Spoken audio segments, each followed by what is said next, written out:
Yeah. Great. So, Bismillah, Alhamdulillah, Salatu Wassalam ala Rasulillah, amma ba'd. We're going to do a session on Ghost Inspector, and the session is entitled Tips, Tricks, and Treats, because we're recording this right before Halloween. So, great. So the goal of the session is to go into some very opinionated, kind of specific, prescriptive ideas around using Ghost Inspector that maximize the reuse of the different test cases, and also make it very easy to integrate these automated test cases into continuous integration, continuous delivery, etc. Sounds good, everyone? Agree? All right. Okay, so I'm just gonna pull up Ghost Inspector here. Great. So yeah, maybe we start with your cases, Maggie. Does that sound good? Sure. Okay. Which ones did you do? So I did the second two. Raffle did the first one. Okay, you did the valid register. Okay, great. So let's do this. So just the first thing to keep in mind, whoa, your volume just went way up, Maggie. That was weird. Sorry, I turned my mic up because I realized it was low. My bad. Sorry. Oh, okay. Well, it's fine. It kind of auto adjusts, I think. So yeah, you're fine. So what we see here, what we see here is the suite level. So first thing is around organization. So we've created three top level categories: common, which is general test cases that are common across all user personas of our application. And then we have a CC folder and a donor folder. So we've got three folders. So, and then within each folder, there's generally a good way to organize things is into components. So these are reusable building blocks that can test individual features. And then we've got data. So these are also building blocks, but these are specific around generating data, asserting that data exists, etc. This is kind of like, it's a very programmer's way of approaching it. But the idea is, like, for example, if you're writing a series of tests that require that there's an email defined, you can have an assertion that just makes sure that the email is defined. And if it's not, you can like randomize it, something like that. So that's very, very useful. And then we'd also expect, for example, like this wouldn't go here, but so that's the top level. And then, for example, here we would expect, yeah, we have like end-to-end flows here, right? So this is a place where we would expect to have,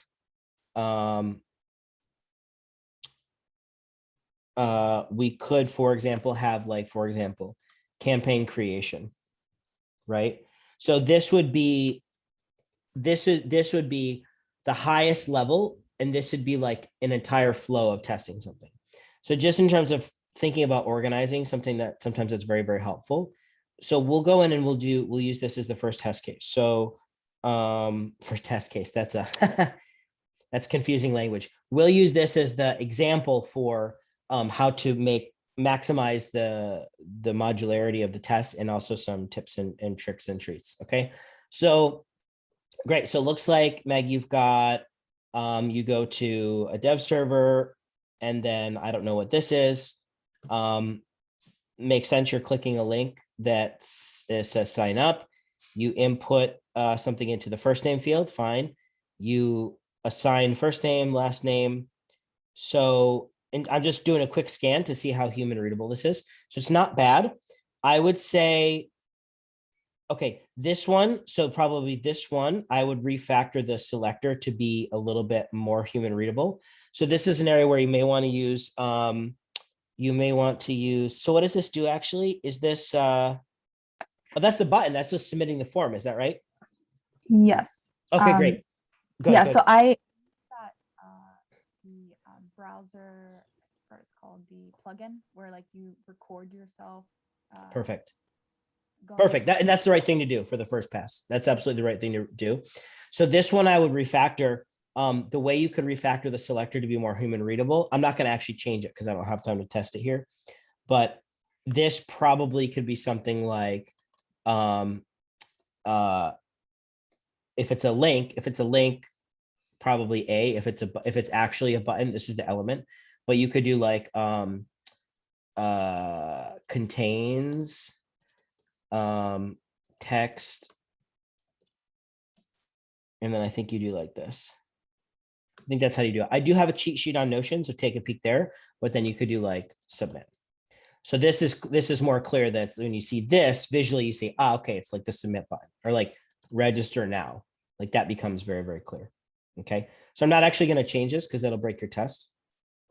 So that's the first thing. So visually, yeah, not bad. And so I would just try to refactor like these are fine. Like in the interest of time, I would say these are input name equals first name. That's probably fine. Okay. So great. So let's dive in more details here. So next thing, as a general rule, you never want to fill in the start URL in the test. If you do that, it's not reusable. It'll only run on this environment. So we'll remove that. And then when you run the test, you can do run with custom settings, and then you can just plug that in. So then you can do dev3.launchgood.com like that. Okay. So that's how to achieve that. If we look at in terms of how this works with continuous integration, so Ghost Inspector REST API. The REST API will be great. I'll be honest, it's not great. It's usable, it's workable, it's very well documented.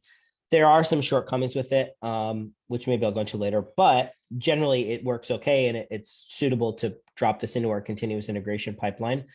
So here you can execute an individual test or an entire suite. And one of the key parameters here is start URL. So when continuous integration runs, continuous integration knows what environment it needs to look at. For example, once we get to the concept of a review app where each PR deploys itself into a contained environment, Ghost Inspector will use this API. No, sorry. The GitHub action will trigger Ghost Inspector to run and will stick in start URL is dev27 or whatever the URL is. Okay. So that's why by not putting the start URL at the beginning, it's very important for continuous integration. It's also important because now, Maggie, your test can be integrated into someone else's test. And basically, whoever's running the test, you plug in start URL at runtime, and then it cascades down for the rest of the entire flow. Okay. If you need to have a step that goes to a specific URL, it happens, right? Like you run the test, like a step in the test, the user actually has to type a URL or something or copy and paste it. So what you can do there, you can say like this, start URL / and then the URL, right? So this will automatically, oh, there's a chat here. No problem. Thanks, Ryan. So this will automatically adjust the start URL based on what the start URL was provided when the test was run. Okay, so that's a good thing to use. So any question about basically leave the start URL blank at runtime. When you run the test, specify it, and then when we set up scheduled tests that run and also tests that are triggered from GitHub, those will specify their own start URL based on the environment they're running in. Does that make sense? Any questions about that, Maggie or Zara? No. Okay. And I need a little bit, otherwise I feel like I'm talking to the void. So Zara and Maggie, if when we get to a break, I'm going to say, sounds good. Like any verbal feedback is helpful. Okay. Otherwise I'll go crazy and start singing Mr. Stedman. Sounds good. Go. All right. So that's related to the start URL. Okay, next thing. So, okay, so this looks like this step is actually not needed, right? It looks like you're just assigning the first name and last name. Is that correct, Maggie? Yes. Okay. I think that might have just been added when I was. The automate, yeah, makes sense. Makes total sense. Okay, so, great. So I would do it like this. I would do like this, to make it dynamic. So we just have an email. Okay. And so this is the next thing. It's around kind of like making sure it's suitable for dynamic data. So let's also make sure we do the same thing here. Okay. Last name. Okay. So now if we run it, it's actually it's gonna crap out, right? It's not gonna work. But what we can actually do, so let me just save it for now. So what we can actually do in the data section, okay, we'll create a task called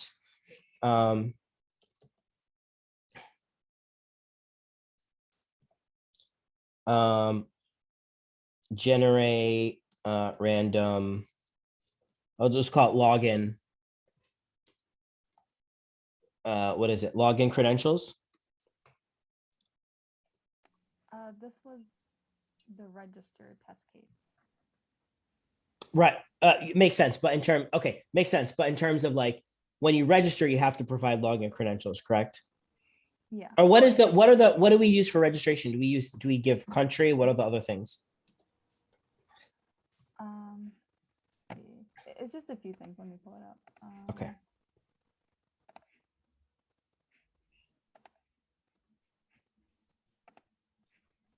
Sorry, 1 second. So it's first name, last name, email address, and password. Okay. So let's do this. Okay, first name. So we're going to assign, where's set variable. Okay. So input value is, we'll do like this. We can do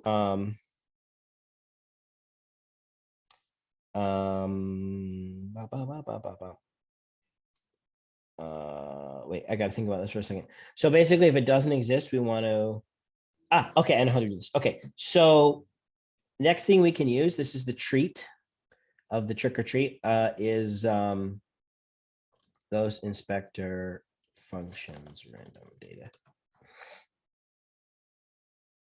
There we go. Okay. There we go. So let's do ta-da. Okay, name dot first name. Name dot last name. Set variable. And we'll call this first name, last name. And then what were the other things, Maggie? It was email address and password. Okay, so we'll do. Oh, this is really cool. So it just generates random information for you. Yeah, exactly right. Cool. Exactly right. So you said it was email address and what else? It was email and password. Okay, and then. Okay, so what we'll actually do for email, because it says here email, it does like random email. So what we want to do here instead, I think we'll do this. We'll do because we just generated a first name and last name. So we can do first name dash last name dash, and then we can even do random number. Boom. Okay. And then it's at, what's their email thing? Email testing. Here we go. At ghostinspector.com. Boom. Great. So now if we use this email, then specifically we'll actually be able to access an email address. We'll actually be able to go and make sure that the email was sent.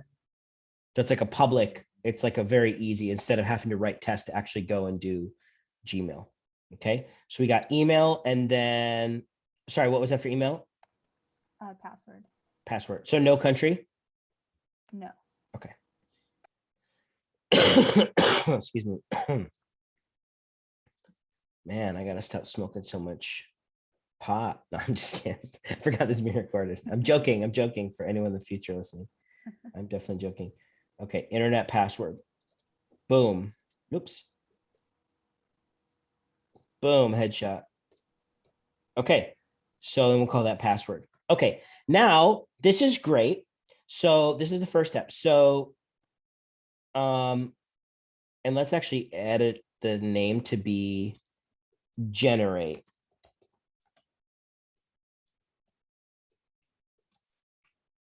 Okay. So now we can go back to positive register. We can edit the steps and we can put above this, we can include import from test, data generate user registration. Great.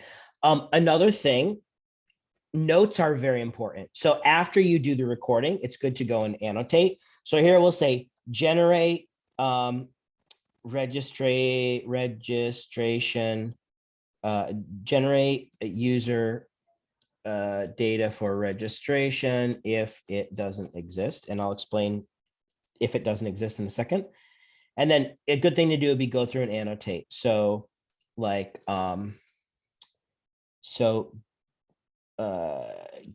that I navigate to get when I open this is the hamburger menu, right? Yeah. Okay. Yeah. So this is the, remember the cucumber I mentioned? When I open the hamburger and I click the sign up link, menu item, then, sorry, let's do this. Given I open up the hamburger and I click the, when I enter a valid first name into the first name input, and right,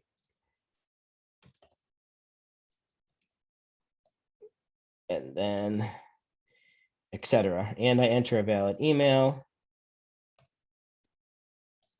Okay, and then same thing, password, and I enter a valid password.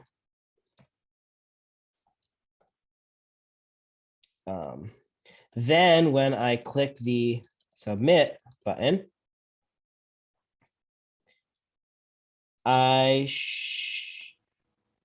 So this was like my assert part. Okay. Like, how do I know that you've logged in? And the best way I could come up with it was that like an icon would show up right next to the hamburger menu, like your profile pic. Okay, makes sense. So, and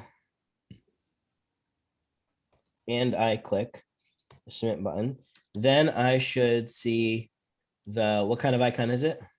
It's like a user profile icon. Avatar.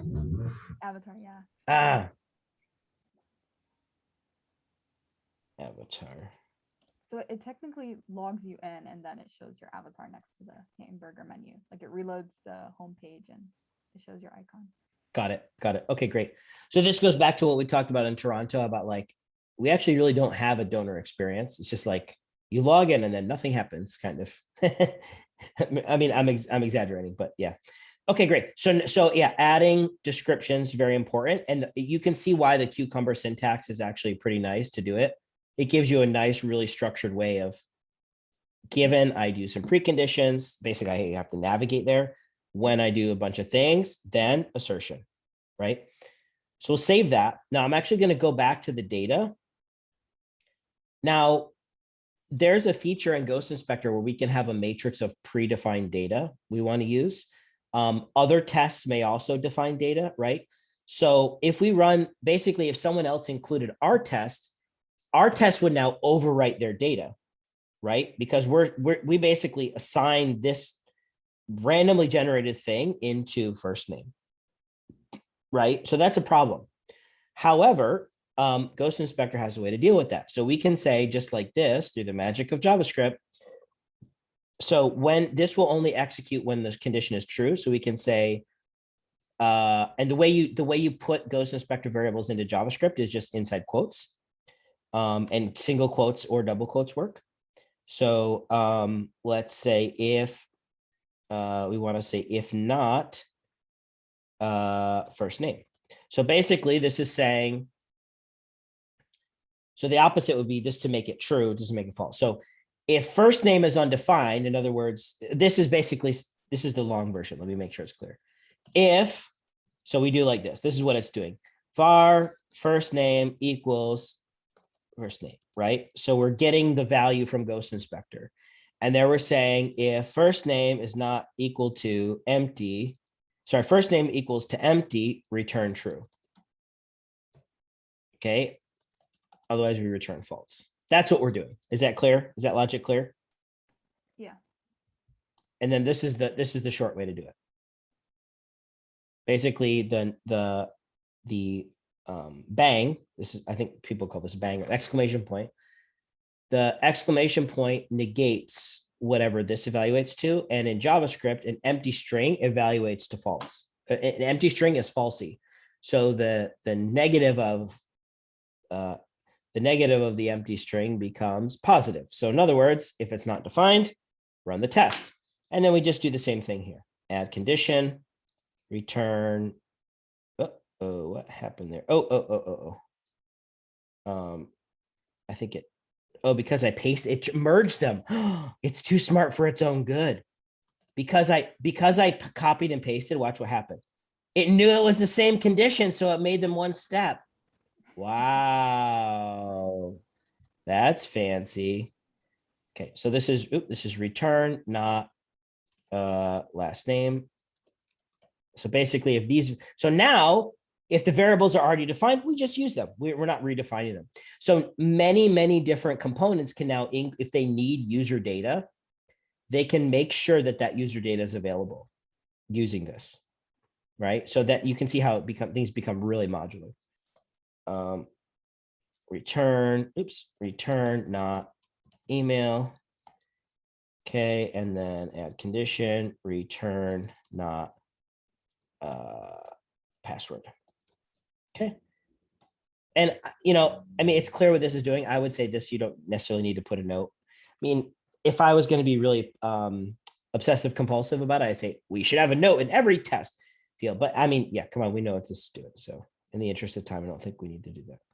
Okay, any questions about this or what's going on here with the logic, assigning the variable? Any questions? Yeah. Yes. I'm still kind of confused about adding like that. It's kind of like a null check, right? That's right. That's right. So could you rephrase what that does? Absolutely. I can show you. I can do better than that. I can show you. Okay. So in JavaScript, if we have a variable like foo equals bar,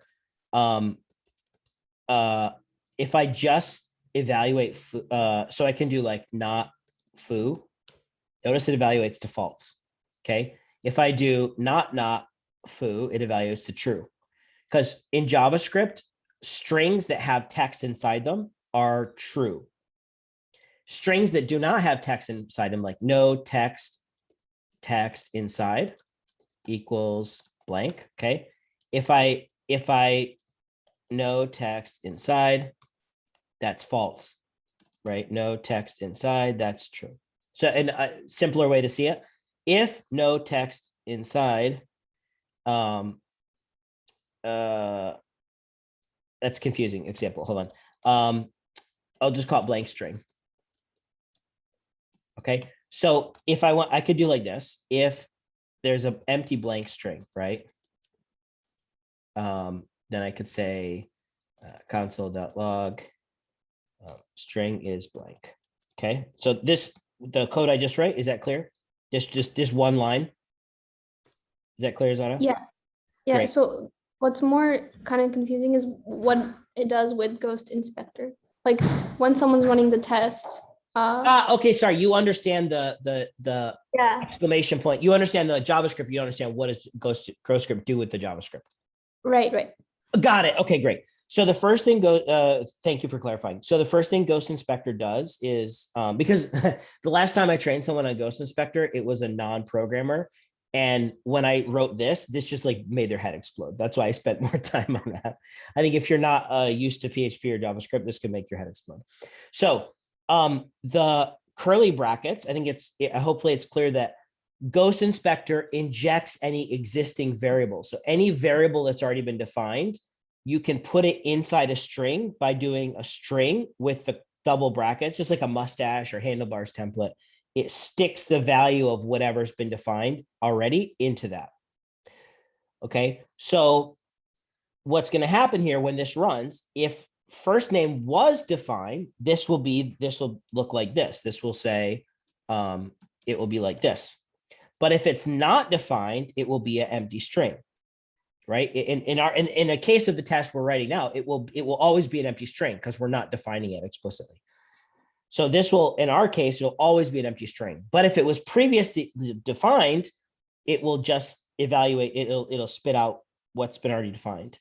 And then we use the not operator to basically say, tell me if this variable is empty. Tell me if this variable is empty. So this is like, tell me if, so it says execute steps when JavaScript returns true. So our expression here, if it evaluates to true, this step will run. So we're basically saying if it's not defined, then it should run. That's why we use the not. Right. So if you haven't defined the variables, then you're generating them. Exactly right. Exactly right. If we haven't defined it, it's gonna generate a random one. Exactly right. Okay, that makes sense. Thanks. Yeah, you're welcome. Great. So we'll go back here to components and we'll go to this one. So now this is true. Okay. It will generate the stuff if it doesn't exist. Okay. So yeah, that's actually pretty good. So let's go ahead and let's run this thing. So we can do which I guess it doesn't matter which dev. Do you have a preference, Maggie? I've been using dev 3, so Yep. it's just dev without the dash. So Oh, dev 3.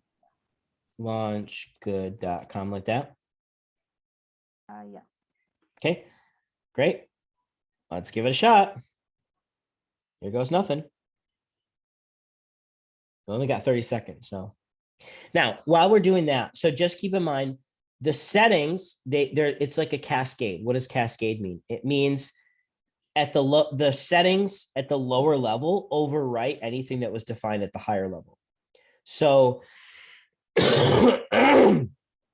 at the test level, we're in a test right now. There's settings.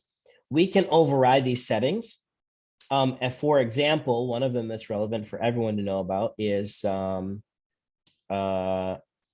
browser access. So HTTP basic authentication and username. So this is like, we put that to the dev credentials so it can get to the server. So this is at the test level, but if we go up to the suite level, components, we look inside settings, this also has test defaults. All of those things can also be plugged in. So notice I've specified them at the suite level. So any tests inside this components suite will automatically start out with a medium browser, and will and it'll capture the screenshot. And these are like all the defaults. The only thing I changed was the username and password. So keep in mind, if someone else includes your test in their test, their suite level settings will apply, and then their test level settings will apply, and then the specific test run settings will apply. So the most specific will overwrite the more general. So that's just something to keep in mind. And so for that reason, a good practice is just like, don't really define any settings at the components level, at the suite level here. I think this one is important just for simplicity. The basically the credentials to hit the dev server, I put that at the suite level for components because we always need that. But in terms of defining the browser, defining the mobile test, that will be at a much higher level. Well, basically, once we have the flow that does, for example, registration, then we'll do like register on mobile versus register on desktop. And so we use that component, we reuse the same component, then we just define a component that a test that includes it and specify a different browser. So that it becomes very modular. Okay, auto retry, jump to step 12. Okay, let's see what happened. Watch video. Let's watch and find out. Danny Keebler. Oh. Oh, okay. That's why the email was wrong. So we got to go to our data. Did you guys catch that? I'm not sure how fast the screen is updating. Yeah. You caught it? Okay. So it was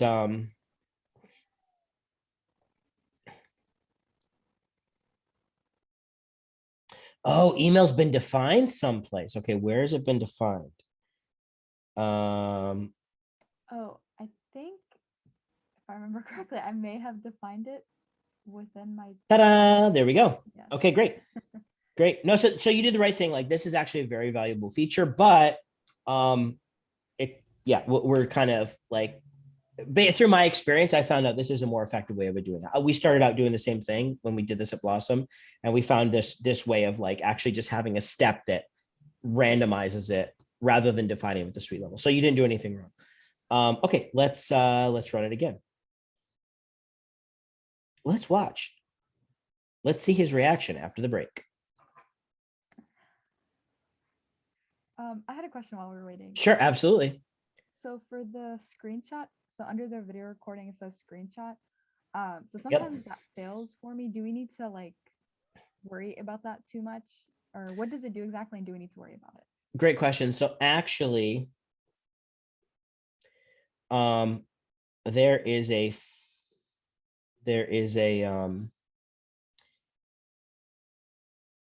you can change it to be more tolerant.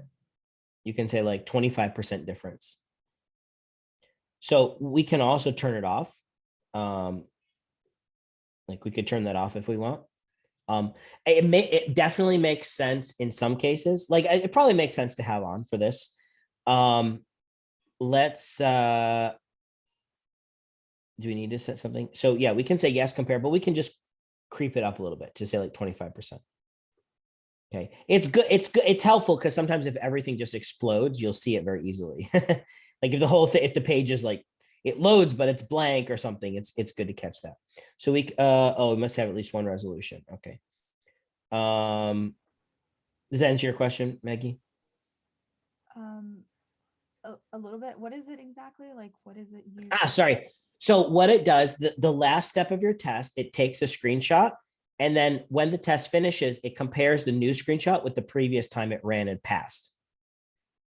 So it's basically doing a delta or doing a difference between the new screenshot and the previous screenshot of the last passing test.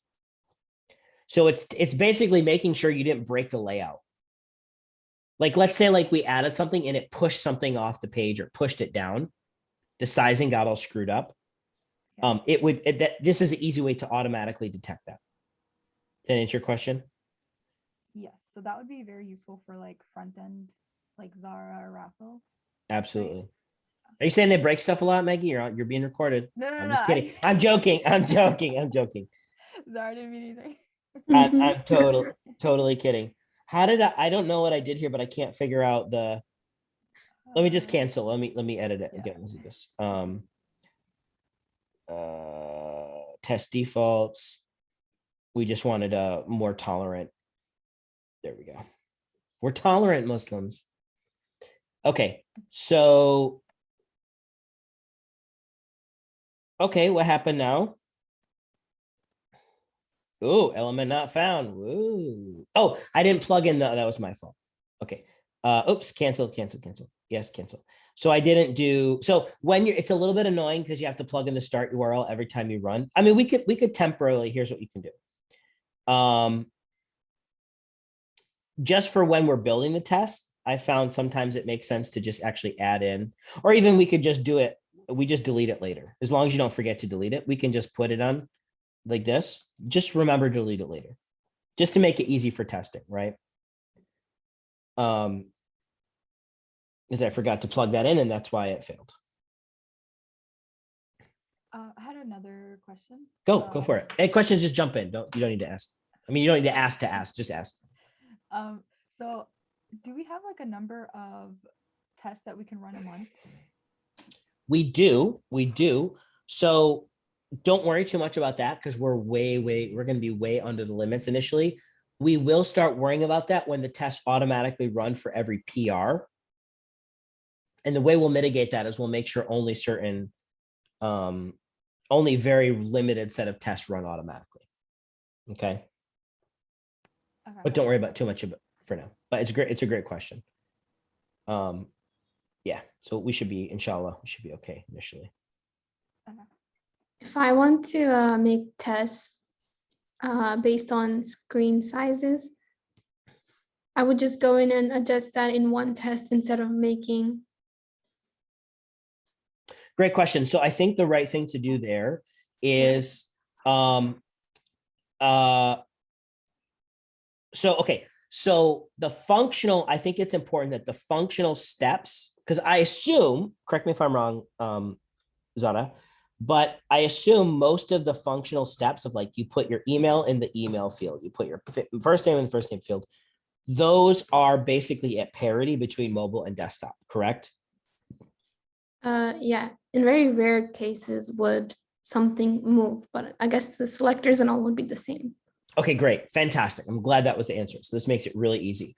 So what we'll do, now we can show, for example, so we can say like, we can say, what do we want to say? Like, Responsive. regret, like basically like,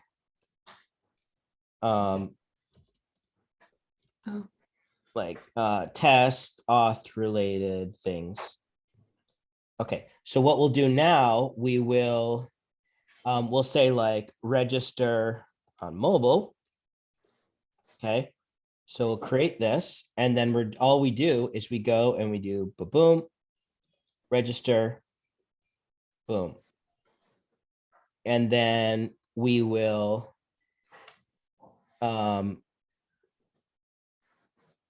browser setting, display. So here's what we'll say. What do we want to what size do you want? Zada, you pick. iPhone X. iPhone X, you got it. X larger. Which X? XR, XS? Yeah, that's actually not that one. Sorry, that's really small. Do 6, 7, 8. iPhone 6, 7, 8. Boom, you got it. Okay. Okay. So now then we can actually also, let's do duplicate. Okay, and we'll just go in here and we'll say medium desktop. Okay, and then we'll do, save that. Oops. And settings, and we'll do browser. That doesn't matter. That's like which version of Chrome do you want, basically. We don't really care about that. We care about this. And so let's say desktop medium. You want 800 or 1024, Zara? 1024. Okay. Boom. Okay. Great. So now we actually have a regression suite that tests on multiple different devices. And of course, I mean, we could actually say even this is like mobile. Would you call this a medium? A medium mobile size? Is that fair? Yeah. Yeah. Okay. Great. So now, well, let's actually see the other one. Let's see what happened before I just go start running things. Oh, we're not quite there. What happened? There we go. Yay, it worked. Great. Okay. Oh, it's 32.7%. Okay, so maybe we can make it 40%. We could see what's different. Oh, because the campaigns change, right? Is that what changed? I don't know. I think maybe it captured it when the modal was going away. I don't know if you see that, like in the red. Oh, you could be right. So we could also, okay, so if we know that's going to be the case, let's do this. Edit steps. Let's just add a, just wait, like pause before screenshot. So, wait, where is it? Pause. Let's just do like 2 seconds. Oh, is that 2? Oh, milliseconds. Yeah.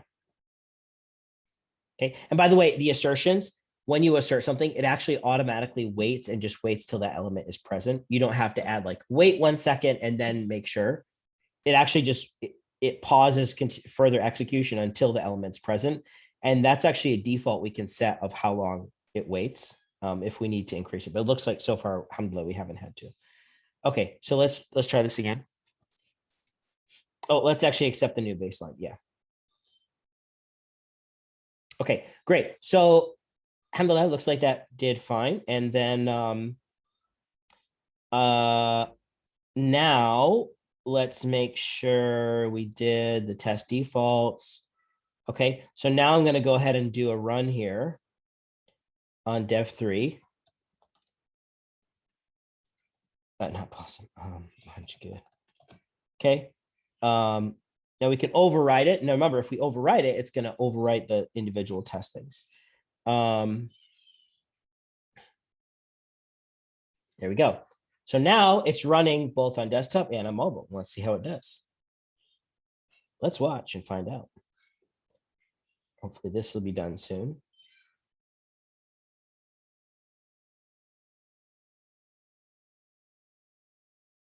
By the way, the Ghost Inspector email, just for the sake of completeness, what will happen?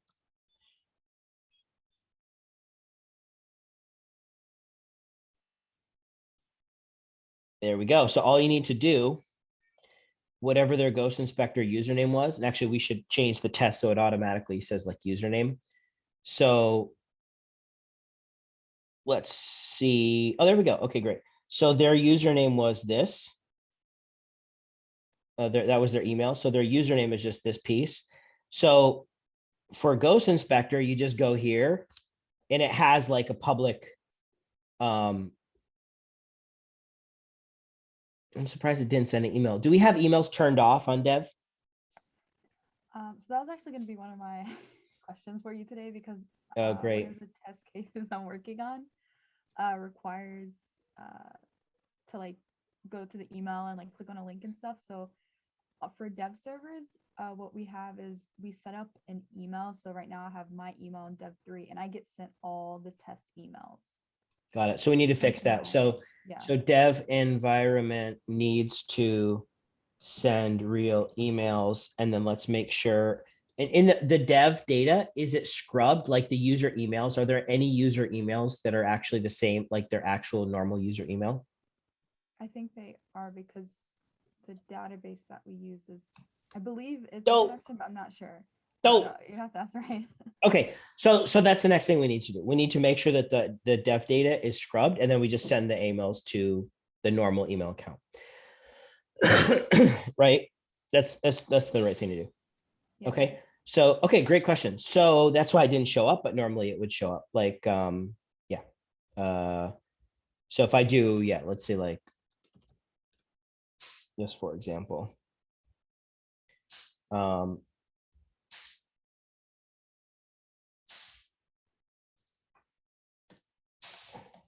was it? Ghost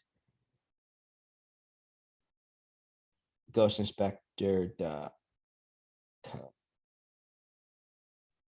Wonder how their own internal emails work if at ghostinspector.com.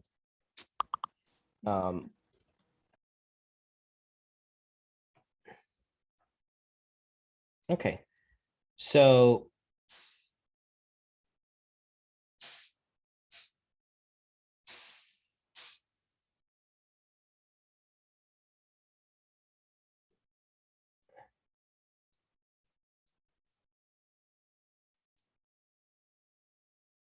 did that not work? Who did I send that to?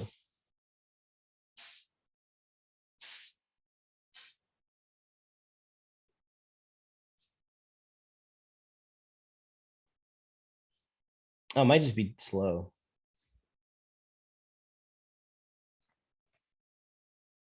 Oh, email.ghostinspector.com. That's why.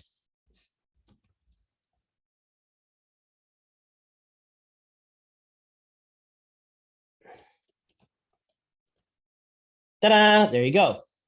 So this becomes very, very easy. You basically, it's very easy to write tests to click on messages. So it's optimized for this kind of automated testing. So then it's very easy to like write a test that automatically like clicks and verifies their email, right? Yeah, so that's the next step. So we have to, it looks like we got to do a data scrub, and then we got to change the way the staging sends out emails, right? Yeah.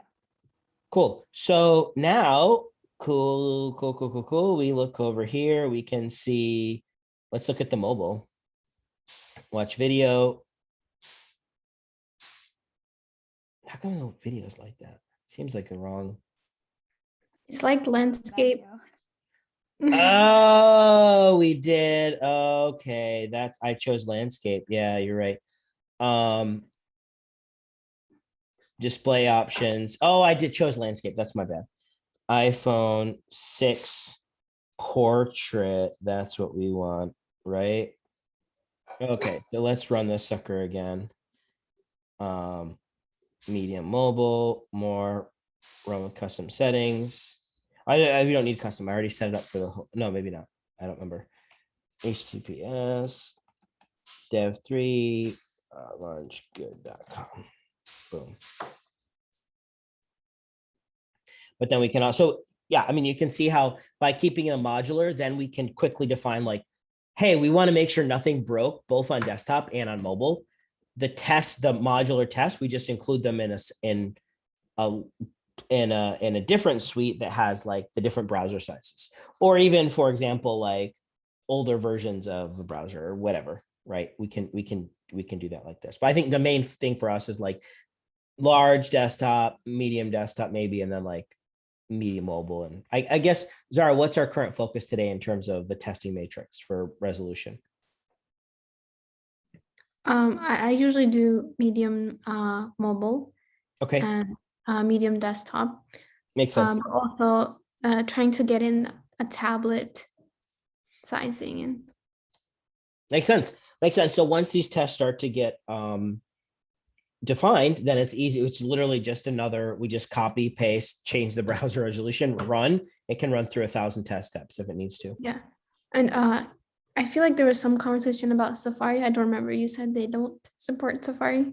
Yes, that's correct. We cannot. So that would be where we have to use the case.io test steps to actually go through and do that testing to make sure the look and feel. But we'll have a very high level of confidence because we'll know functionally, like we just saw, right? Like functionally, it's going to work on mobile. Like it's accessible. It's nowadays is the case that if it works on Chrome, it probably should work on Safari. There shouldn't be any major cosmetic, yes, but there shouldn't be any major differences. Yeah, functionally, probably not. Agreed. Cool. Great. Well, I think that concludes the tips, tricks, and treats. Hopefully you guys got a treat. So the other thing, so if we build the test this way with the data, like generate or exists, like if not exists, generate. The other thing we can do now is we can upload data sources. So if we have a spreadsheet of things we want to test, when you do a data source, so let's actually do this real quick. I know, well, we didn't have like a scheduled stop time, right? This is just, the video can go as long as it needs to get this done, but Excel, oops, what's going on? My cursor was not, there we go. Okay, let's do new. You can tell what I was working on. Okay, so we had, let's actually not do email. Yeah, let's just do like first name. So do like Matthew. Okay. Can you, sorry guys, you gotta tell me your last names. Ihsan with an E. Say again, Ihsan. Yeah, but with an E. EHSAN. Oh, EH, got it. EHSEN. Okay. And Maggie? AN. Oh, AN, sorry. Ihsan. Makes sense as an E, actually. Ihsan. Go ahead, Maggie. It's Nigm, Negm. N? Star in Arabic. Yeah, Nigm, Negm. Nick. Okay, great. Yeah. Okay, great. Okay, so we're going to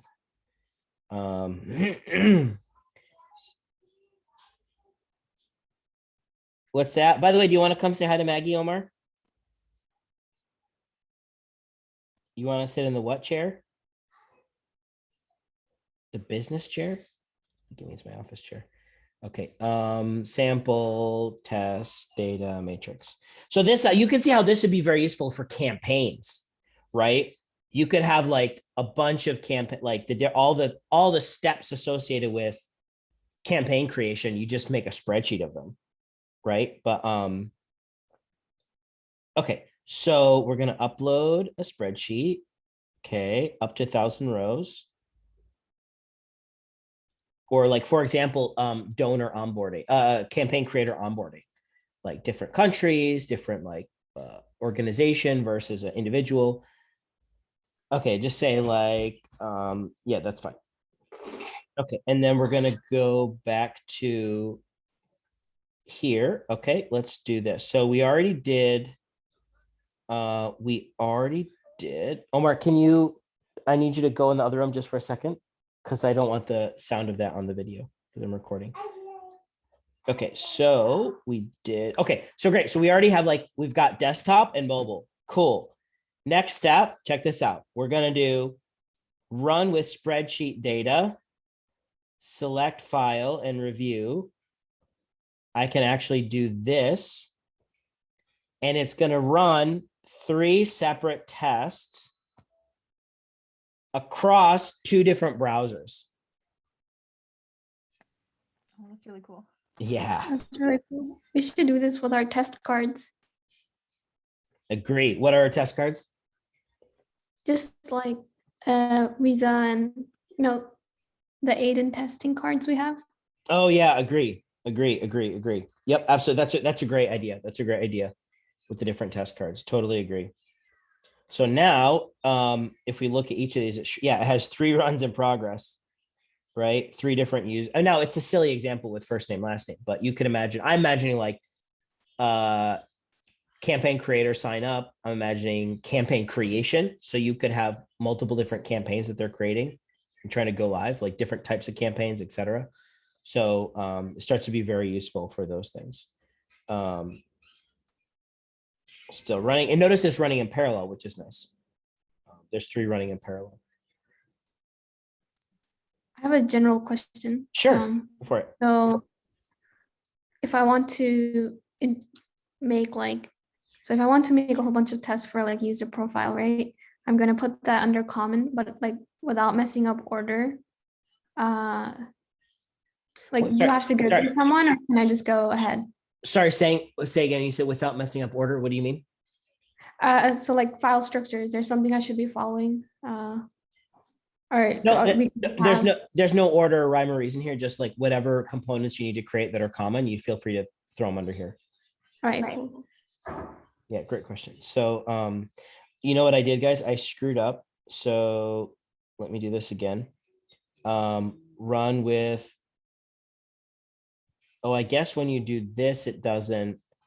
I guess it doesn't allow you to do the custom data. So what we can do.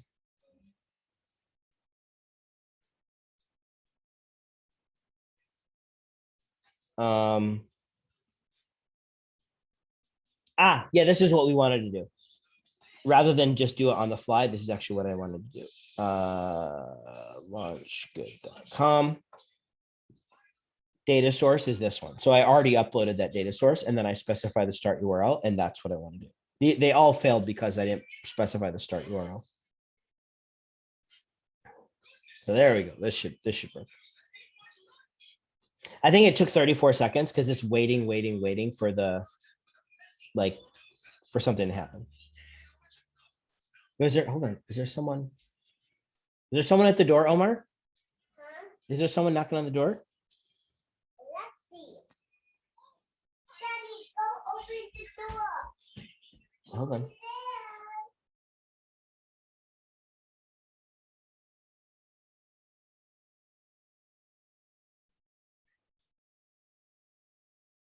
Okay. So I'm still sharing my screen, right? I just want to turn off my video.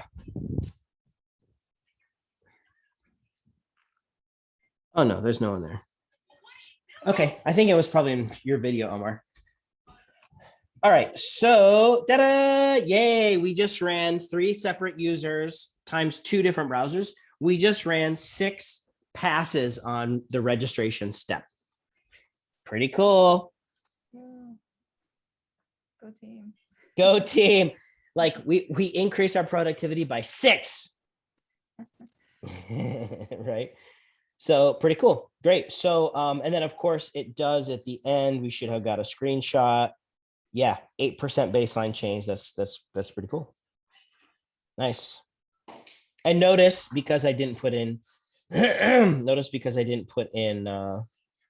email, it created an email for you, Zara, and it also did create a password for you.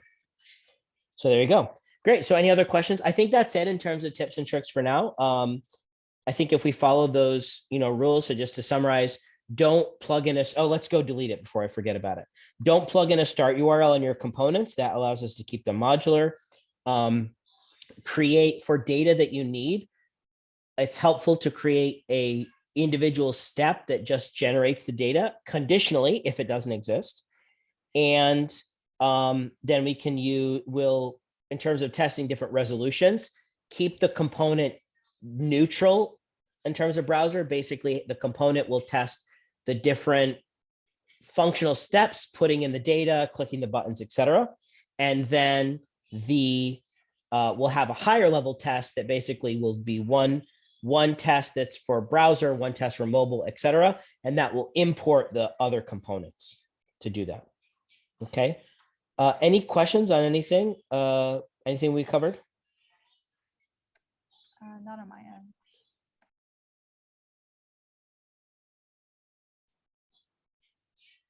Where do we put the start URL? Put it at the suite level? I don't remember now. I think you asked it for every individual test. Yeah, at the beginning, I think. Oh yeah, at steps. Okay, so let's delete that. Cool.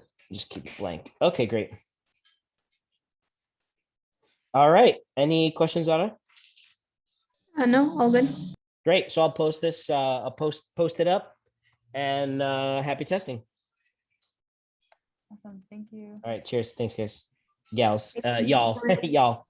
See you. Bye. Bye bye.